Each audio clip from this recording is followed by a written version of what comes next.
નમસ્કાર વિદ્યાર્થી મિત્રો, આજે આપણે ધોરણ 12ના ઓનલાઈન વિડીયોની અંદર નામાના મૂળ તત્વો ચેપ્ટર નંબર 2 ભાગીદારીના વાર્ષિક હિસાબોની અંદર સ્વાધ્યાયની અંદર આપવામાં આવેલો દાખલા નંબર 14 ગણીશું. વિદ્યાર્થી મિત્રો, ધર્મ અને કર્મ મૂડીના પ્રમાણમાં એક ભાગીદારી પેઢીના નફો નુકસાન વહેંચતા ભાગીદારો છે. જો વિદ્યાર્થી મિત્રો, અત્યાર સુધી આપણને દાખલાઓમાં શું હતું કે નફા નુકસાન વહેંચણીનું પ્રમાણ આપી દેવામાં આવતું હતું, પરંતુ આ ભાગીદારો કયા પ્રમાણમાં નફો નુકસાન વહેંચી રહ્યા છે? મૂડીના પ્રમાણમાં. તેમની મૂડી છે 1,40,000, 1,40,000 ધર્મની મૂડી છે અને કર્મની છે 1,20,000. તો જેટલા બી શૂન્ય છે એટલા આપણે લઈ લઈએ. તો આપણે જોઈએ તો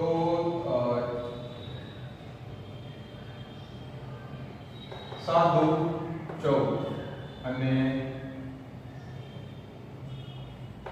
6 દુ 12, બે ઉડાડી નાખીએ એટલે 7/6 આવે છે. વિદ્યાર્થી મિત્રો, તો અહીંયા આપણે લખી શકાય કે નફા નુકસાન વહેંચણીનું પ્રમાણ કેવું હશે? 7/6, કેમ કે બે ઉડી જાય છે, માટે આ રીતે આપણે પ્રમાણ શોધી શકીએ છીએ. તો નફા નુકસાન વહેંચણીનું પ્રમાણ એનું 7/6 છે. હવે વિદ્યાર્થી મિત્રો, આગળ જોઈએ. નીચેની માહિતી પરથી વાર્ષિક હિસાબો તૈયાર કરો. નોર્મલી આપણે શું કરતા હોઈએ છીએ વિદ્યાર્થી મિત્રો? સૌપ્રથમ વાર્ષિક હિસાબો દાખલા ગણવાની રીત શું છે? હવાલાને સોલ્વ કરવા. કારણ કે અઘરું કામ પૂરું થઈ ગયા પછી તો માત્ર એક સરળ કામ આપણી પાસે રહેતું હોય છે કે કાચા સરવૈયામાં આપેલા વ્યવહારની એક અસર આપતા રહો, જોવાનું કોઈ ગુપ્ત હવાલો આપેલો છે કે નહીં. નોર્મલી તમને ઓછામાં ઓછા બે ગુપ્ત હવાલા આપતા હોય છે. વિદ્યાર્થી મિત્રો, પહેલો હવાલો જોઈએ. આખો સ્ટોક 21,000 છે, જેમાં સ્ટેશનરી સ્ટોક 2,000 સમાયેલ છે. તો આખો સ્ટોક હંમેશા વેપાર ખાતાની જમા બાજુ નોંધવામાં આવતો હોય છે, પરંતુ આની અંદર શું સમાયેલા છે વિદ્યાર્થી મિત્રો? 2,000 સ્ટેશનરીનો સ્ટોક સમાયેલો છે. એટલે આપણે બાદ કરી દેવું પડે. એટલે આખો સ્ટોક ₹21,000 માઈનસ 2,000, એટલે વિદ્યાર્થી મિત્રો કેટલા આવે? 19,000. દરેક હવાલાની બે અસર, આખો સ્ટોકની બે અસર, વેપાર ખાતાની જમા બાજુ ને બીજી અસર લેણા બાજુ. આખો સ્ટોક 19,000. પરંતુ અહીંયા આગળ વિદ્યાર્થી મિત્રો, સ્ટેશનરીનો સ્ટોક અને માલનો સ્ટોક, માલિક જે માલનો વેપાર કરતો હોય તે એના માટે માલનો સ્ટોક કહેવાય, અને સ્ટેશનરીનો સ્ટોક કોને કહેવાય? પેન્સિલ, ફૂટપટ્ટી, રબર, કંપાસ, સંચો, કેલ્સી, આ બધા સ્ટેશનરીમાં આવતા હોય છે. માલ અને સ્ટેશનરી બંને વસ્તુ જુદી જુદી છે. તો સ્ટેશનરીનો સ્ટોક આપણી પાસે કેટલો અવેલેબલ છે? 2,000 નો. તો વર્ષ દરમિયાન સ્ટેશનરીનો ખર્ચ કેટલો થયો એ જોવો પડે. વહીવટી ખર્ચ છે સ્ટેશનરી ખર્ચ, એની હંમેશા ઉધાર બાકી હોય. તો વિદ્યાર્થી મિત્રો, આપણે જોઈએ તો સ્ટેશનરી ખર્ચ થયો છે 7,000 માઈનસ આપણી પાસે સ્ટેશનરી સ્ટોક 2,000 નો છે. તેનો અર્થ એ થયો કે વર્ષ દરમિયાન આપણી સ્ટેશનરી કેટલી વપરાઈ, કેટલો ખર્ચ થયો? તો માત્ર 5,000 નો જ ખર્ચ થયો છે. હજુ આપણી પાસે 2,000 સ્ટેશનરીનો સ્ટોક છે, જે આપણને આવતા વર્ષે કામ લાગશે. તો અહીંયા લખી દઈશું સ્ટેશનરી સ્ટોક ₹2,000. જો વિદ્યાર્થી મિત્રો, એક અસર, બીજી અસર. આ અસરો ખાસ યાદ રાખવાની છે, કોની ક્યાં અસર જાય છે. ત્યાર પછી વિદ્યાર્થી મિત્રો, બીજો હવાલો છે. યંત્રો પર ઘસારાનો દર વધારીને 10% કરવાનો છે. તો યંત્રોની હંમેશા ઉધાર બાકી હોય, અને આવું આપણે જોઈ ગયા છે. તો યંત્રોની ઉધાર બાકી આપી છે આપણને 71,760, અને યંત્રો પર ઘસારો આપ્યો છે 6,240. એનો અર્થ એ થયો કે યંત્રો ઉપર ઓલરેડી ઘસારો ગણાઈ ચૂક્યો છે, ને હવાલામાં કહે છે કે ઘસારાનો દર વધારીને 10% કરવાનો છે. તો આપણે નવેસરથી ઘસારો ગણવો પડે. તો ઘસારા બાદ કિંમત કેટલી હતી? 71,760 વત્તા જૂનો ઘસારો કે જે ઓલરેડી ગણાઈને આપણને કાચા સરવૈયામાં આપ્યો છે ₹62.40. ₹62.40. આનો સરવાળો કરીએ 78000 થાય માઈનસ નવો ઘસારો જે આપણે 10% લેખે ગણવાનો છે એટલે 7800 તો 7800 એટલે 70200 રૂપિયા આવે। ત્યાર પછી વિદ્યાર્થી મિત્રો દરેક હવાલાની બે અસર ભૂલાય નહીં એનું ખાસ યાદ રાખવાનું છે। 7800 માંથી આપણે 7800 બાદ કરીએ એટલે 70200।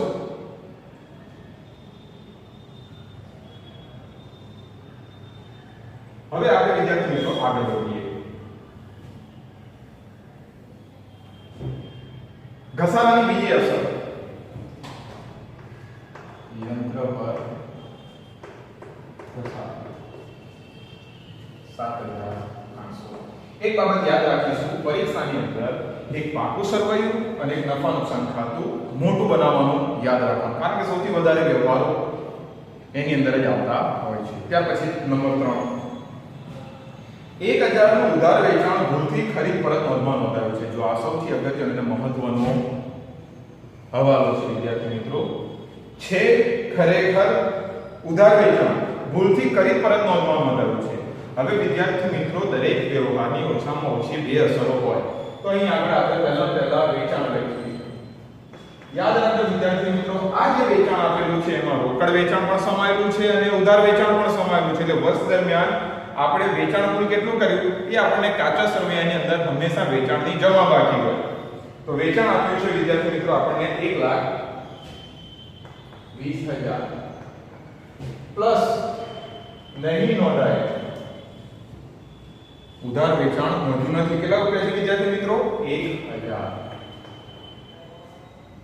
આપણે બાયણે લઈ લેવાના 1,21,000 આપણે અહીંયા લખી શકીએ જો ખરીદ માલ પરત જેવું આપ્યું હોય તો આપણે અહીંયા લખવું પડે 1,21,000।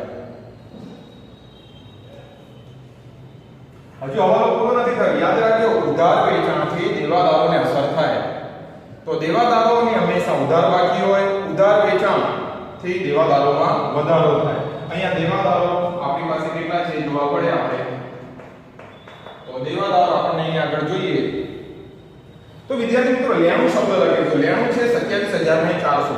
લેણુંનો અર્થ એ થયો કે આપણે લેવાના નીકળે છે કોની પાસેથી લેવાના નીકળતા સામાન્ય રીતે દેવાદારો પાસેથી રૂપિયા 27400 27400 પ્લસ નહીં નોંધાયા કેટલા નથી નોંધાયા રૂપિયા 1,000 એટલે 28400 બાણે લખવા પડે।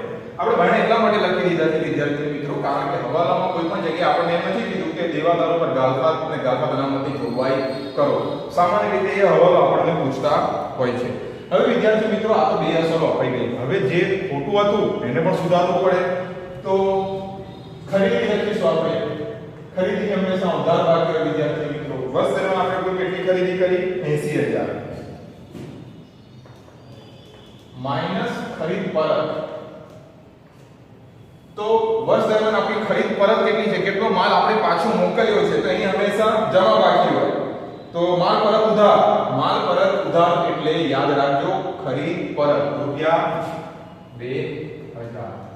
હવે વિદ્યાર્થી મિત્રો અહીંયા યાદ રાખવાનું છે આપણે કે આ 2000 ની અંદર 1000 ભૂલથી લખાઈ ગયા હતા તો આપણે સાચું કરવું હોય તો અહીંયા આગળથી 1000 બાદ કરી દેવા પડે એટલે સાચી ખરીદ પરત કેટલી કહેવાય 1000 2000 નહીં કારણ કે ભૂલથી ખરીદ પરતમાં નોંધાઈ ગયા ખરેખર ખરીદ પરત સાચી ખરીદ પરત કેટલી છે 1000 એટલે અહીં આગળ આવશે 79000 તો સ્વાભાવિક છે આપણે આપણા લેણદારોને માં વધારો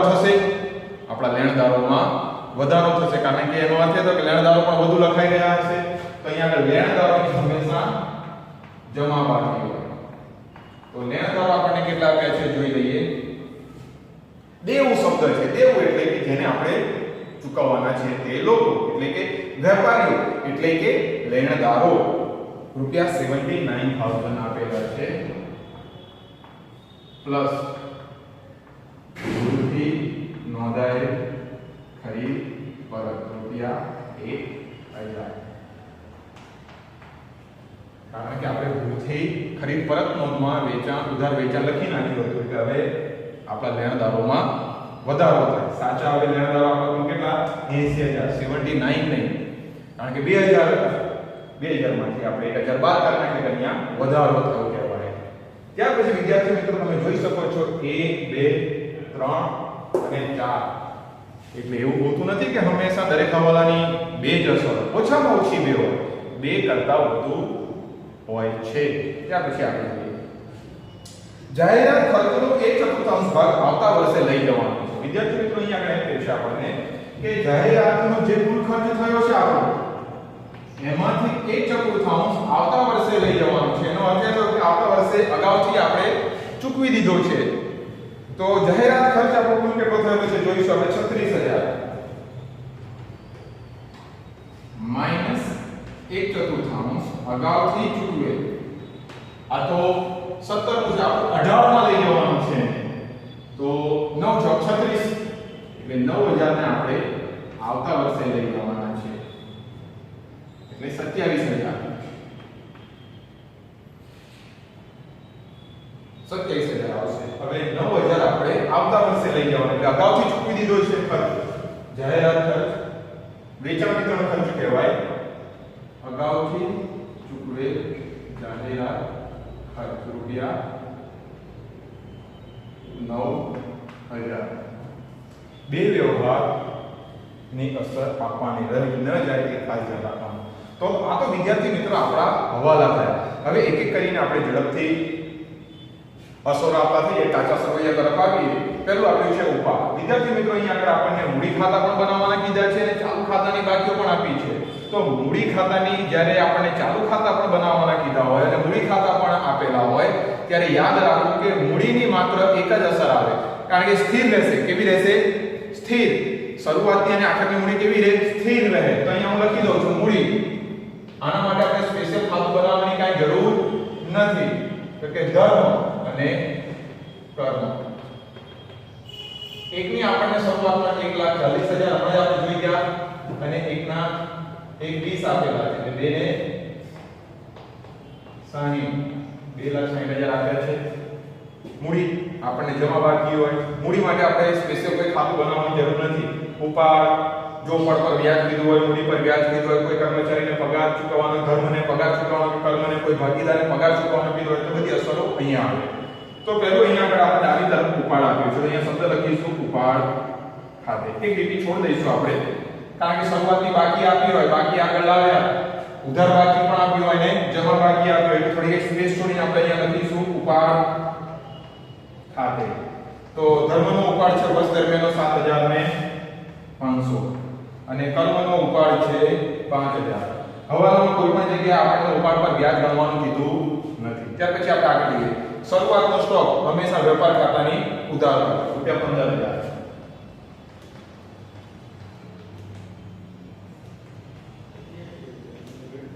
ત્યાર પછી વિદ્યાર્થી મિત્રો ખરીદી પરત, ખરીદી આવી ગઈ 80,000. ત્યાર પછી માલ પરત જમા, તો માઈનસ વેચાણ પરત રૂપિયા 3,000.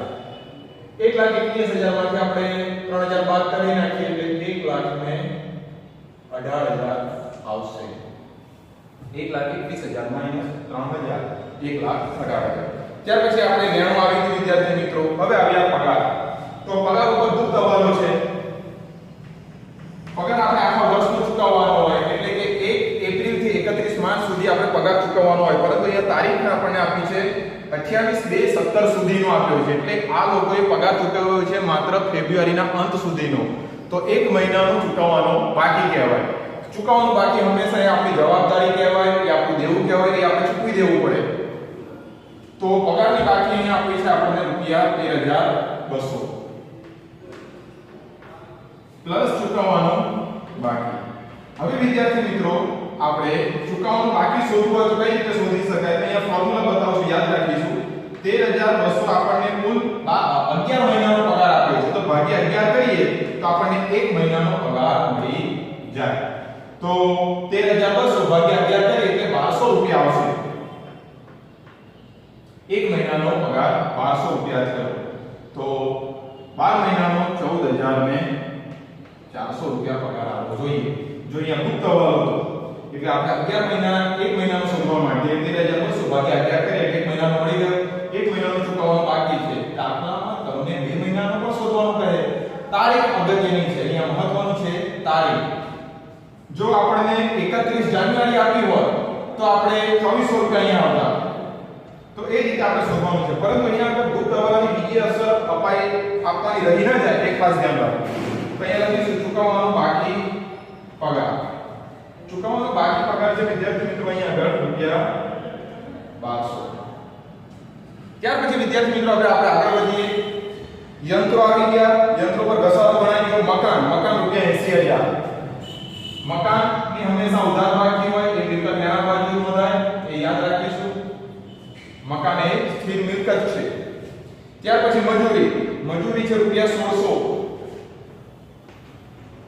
મજૂરી છે રૂપિયા 1600. ત્યાર પછી વિદ્યાર્થી મિત્રો વીમા પ્રીમિયમ વહીવટી ખર્ચ. વીમા પ્રીમિયમ ના છે વિદ્યાર્થી મિત્રો 1800 રૂપિયા.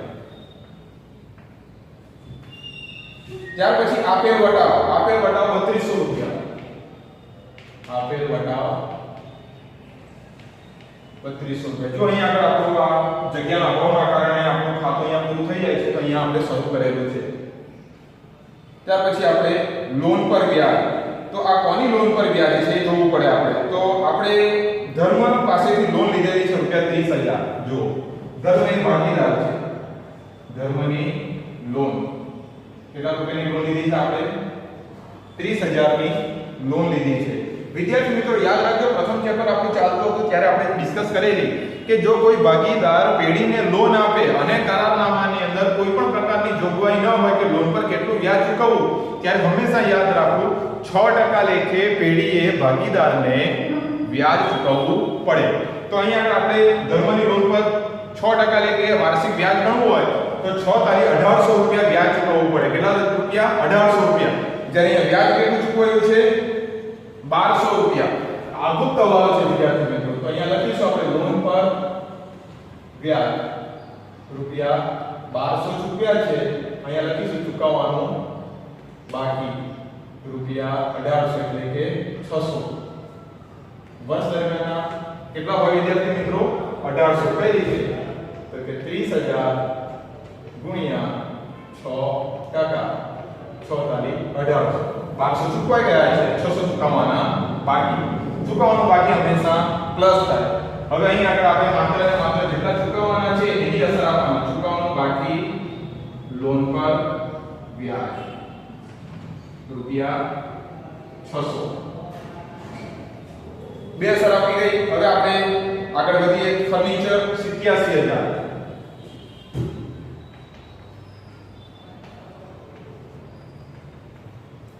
ત્યાર પછી વિદ્યાર્થી મિત્રો આપણે આગળ વધીએ. સ્ટેશનરી સ્ટોક આવી ગયો. જાહેરાત ખર્ચ આવી ગયો. રોકડ સિલક 51200. રોકડ 51200. ત્યાર પછી વિદ્યાર્થી મિત્રો આપણે છેલ્લું આવ્યા ચાલુ ખાતું, પરંતુ ઉધાર બાજુ આપ્યું છે એટલે ચાલુ ખાતું બનાવેલું છે આપણે. તો અહીંયા લખીશું આપણે બાકી આગળ લાવ્યા. કોના ખાનામાં લખીશું? તો નામ આપ્યું છે ધર્મનું રૂપિયા 17000. અહીંયા કર્મમાં ડેશ.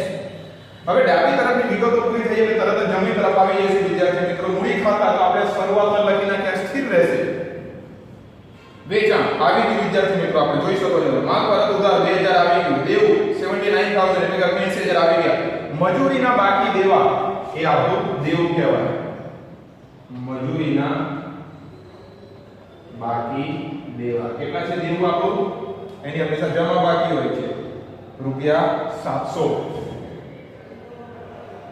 ત્યાર પછી વિદ્યાર્થી મિત્રો ધર્મની લોન આવી ગઈ. મળેલ વટાવ આપણા માટે આવક છે. મળેલ વટાવ 6600. Bank overdraft. બેંક ઓવરડ્રાફ્ટ આપણા માટે દેવું કહેવાય રૂપિયા 2800. 2800. ત્યાર પછી વિદ્યાર્થી મિત્રો ચાલુ ખાતું, પરંતુ કઈ બાજુ આપ્યું છે આપણને? જમા બાકી તરફ. એટલે આપણે અહીંયા લખવું પડે બાકી આગળ લાવ્યા. ધર્મમાં તો આપી દીધું છે. હવે કર્મનું જોવાનું તો કર્મના છે રૂપિયા 14000. અહીંયા વિદ્યાર્થી મિત્રો આપણો 90% કેટલા પરસેન્ટ 90% આપણો દાખલો પૂર્ણ થઈ ગયો. હવે આપણે કેલ્સી લઈ અને સીધા સરવાળા કરવા બેસી જવાનું વિદ્યાર્થી મિત્રો. તો પહેલું જોઈએ આપણે આને બંધ કરી વેપાર ખાતાને તો સરવાળો આવે છે આપણો 1 લાખ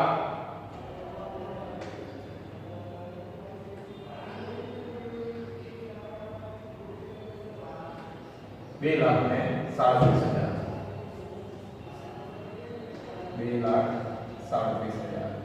2,37,000 સોરી 1,37,000 1,37,000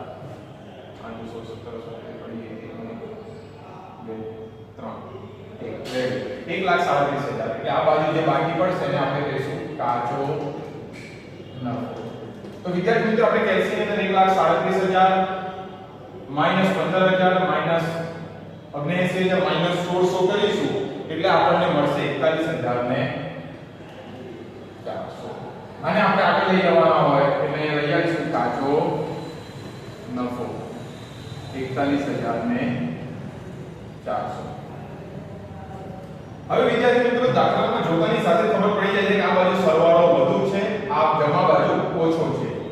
તો ઉધાર બાજુનો કુલ સરવાળો આવે છે 61,000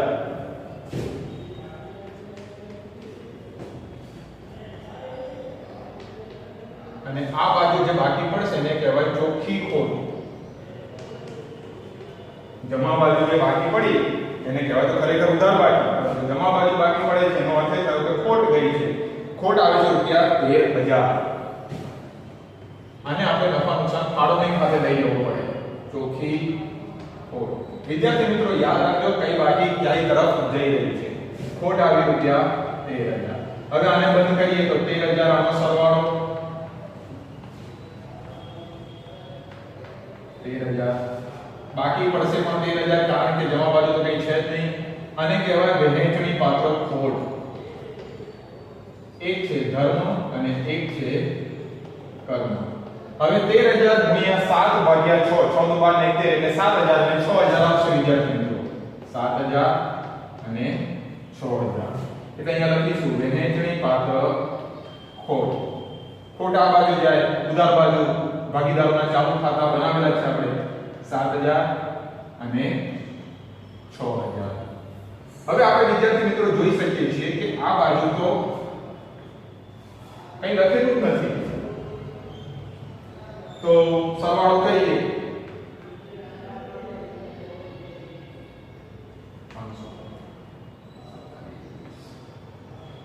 21,000 ને 500 તો બાકી પડશે આપણે 17,000 છે.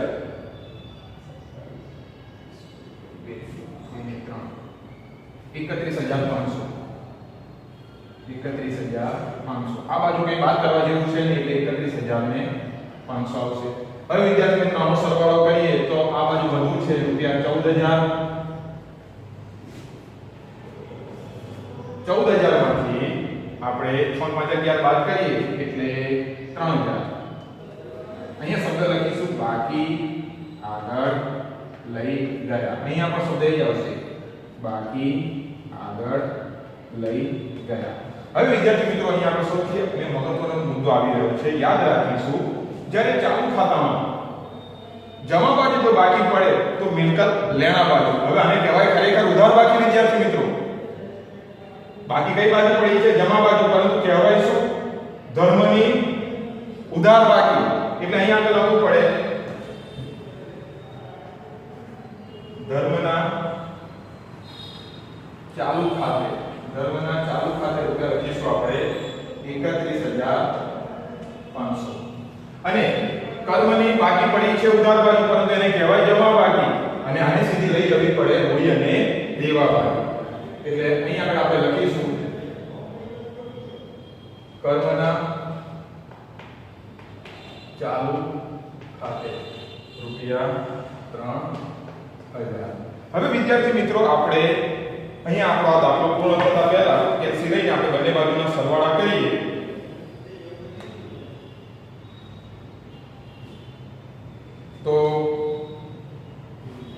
કે એલસીએમ માં સરવાળો કરીએ તો 3,78,300 આવે છે. 3,78,300. 3,78,300. હવે વિદ્યાર્થી મિત્રો અહીંયા આગળ એક વસ્તુ ડ્રો કરું છે, ખાસ યાદ રાખીશું કઈ બાકી ક્યાંય તરફ જાય છે. તો જ્યારે આપણે વેપાર ખાતું બંધ કરીએ છીએ અને બાકી કાચો નફો આવે છે તો એને સીધી લઈ જવાની રહેશે તમારે નફા નુકસાન ખાતાની જમા કરવાની. જ્યારે આનો સરવાળો કરીએ ત્યારે આપણને ખોટ મળી છે તો ખોટને લઈ જવાની કઈ બાજુ નફા નુકસાન ફાળવણી ખાતાની ઉધાર બાજુ. ક્રોસમાં જતું હોય છે, ખાસ ધ્યાન રાખજો. જો આ બાજુ બાકી પડે છે તો આપણે અહીંયા લઈ ગયા વિદ્યાર્થી મિત્રો ભાગ કરીને તમે જોઈ શકો છો. એવી જ રીતે જ્યારે અહીંયા બાકીઓ પડી ત્યારે